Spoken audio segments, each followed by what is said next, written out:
Four shark bites in a matter of days in Volusia County have many people trying to go to the beach worried about it. Rightfully so. WESH 2's Pamela Combs spoke with the experts about what we are seeing and how visitors can avoid a trip to the hospital.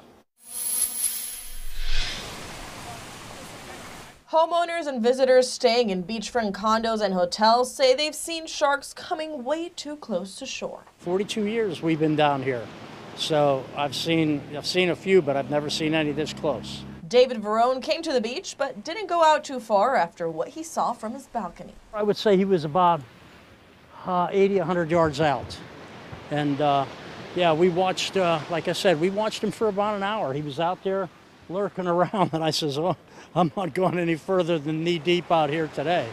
That's for sure. Some people were on alert after 4 shark bites happened in Volusia County in a matter of days. 3 of the bites happened in knee-deep water, pretty close to the shore. The 4th bite was a man floating in an inner tube a little further out. We asked Beach Safety Interim Director Tammy Malfers if it's common for shark bites to happen in such shallow water. Typically, a lot of the shark will come close to shore.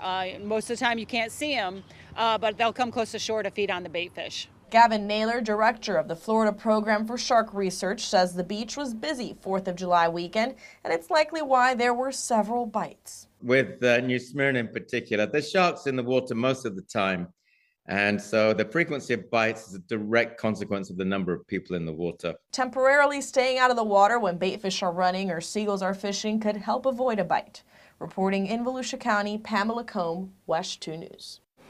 We're told the 4 bites that happened in the last week were either a case of mistaken identity or a person who spooked a shark, causing a reaction bite. In all 4 cases, the shark let go and everyone will recover.